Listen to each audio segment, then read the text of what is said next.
तो दोस्तों, Indian aviation market दुनिया में थर्ड लार्जेस्ट मार्केट है और इस मार्केट को अगर और भी बड़ा करना है उसके लिए चाहिए होंगे बहुत ही स्किल्ड एम्प्लॉय।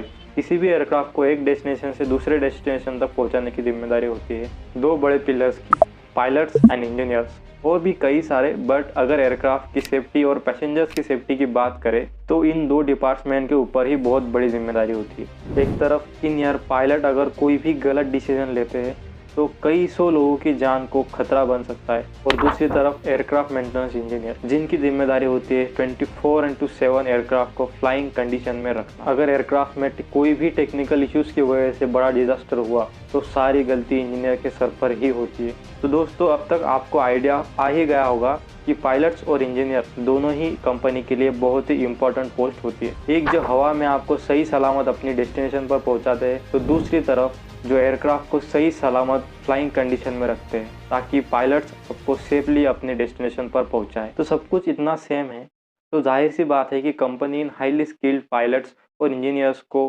सेम ही रिवॉर्ड्स देती होंगी। आई मीन सैलरीज और बाकी जितनी भी सारी फैसिलिटीज़ जो कि एक स्किल्ड एम्प्लॉयज़ को कंपनी को देनी चाहिए। तो दोस्तों, ऐसा बिल्कुल नहीं है।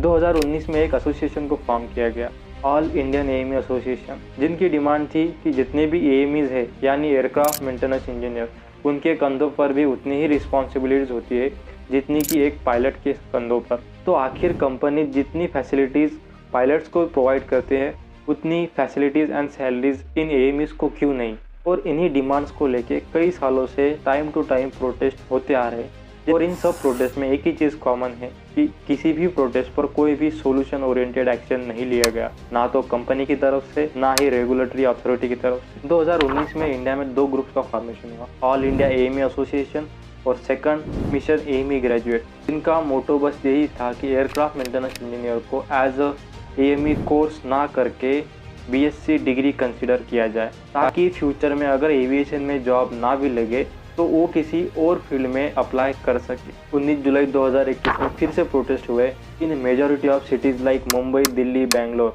और इन प्रोटेस्ट की वजह थी एयर इंडिया की तरफ से एम्प्लॉयज़ की 45% सैलरी कट। 15 मार्च 2022 में फिर से प्रोटेस्ट हुए बाय एयरक्राफ्ट मेंटेनेंस टेक्नीशियन, और रीज़न डिमांड सेम थी, less salary, improvement of medical facilities and career increment. दोस्तों, आखिर जो ये टाइम पे aircraft maintenance engineers and technicians द्वारा जो स्ट्राइक्स हो रही है, जो प्रोटेस्ट हो रहे हैं, क्या इनमें कोई वैलिड रीज़न है भी या नहीं?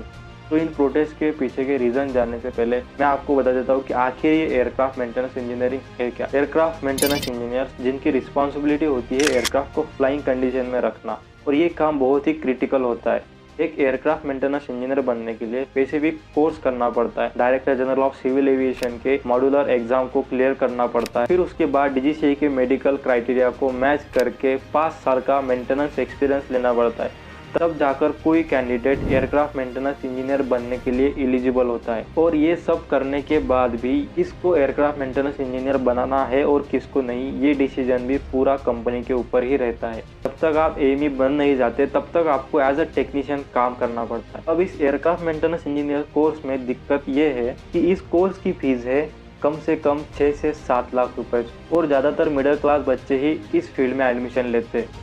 इस चक्कर में 3 साल में जल्दी पढ़ाई खत्म हो जाएगी, जॉब लग जाएगी और अपनी फैमिली को फाइनेंशियली सपोर्ट करेंगे। बट जब मार्केट में कोविड-19 जैसे क्राइसिस आते हैं, किंगफिशर एयरलाइंस, जेट एयरवेज जैसी बड़ी कंपनियां बंद हो जाती है, तब एविएशन में जॉब लगना लगभग इम्पॉसिबल हो जाता है। तो 3 साल 6 से 7 लाख रुपए इन्वेस्ट करने के बाद भी इनके पास कोई ऑप्शन नहीं होता सिवाय वेट करने के, क्योंकि एयरक्राफ्ट मेंटेनेंस इंजीनियरिंग स्टूडेंट के पास कोई डिग्री ही नहीं होती, और अगर कहीं जॉब लग भी जाए तो इनको एज अ एसोसिएट टेक्नीशियन या फिर टेक्नीशियन बनकर ही काम करना पड़ता है जब तक कि एएमई के लिए एलिजिबल ना हो जाए। और इंडिया में टेक्नीशियंस या फिर एसोसिएट टेक्नीशियन को इंडिगो जैसी बड़ी कंपनीज 8,000 रुपीज़ पर मंथ से लेकर के 30,000 रुपीज़ पर मंथ, इसी रेंज में इनको सैलरीज ऑफर की जाती है।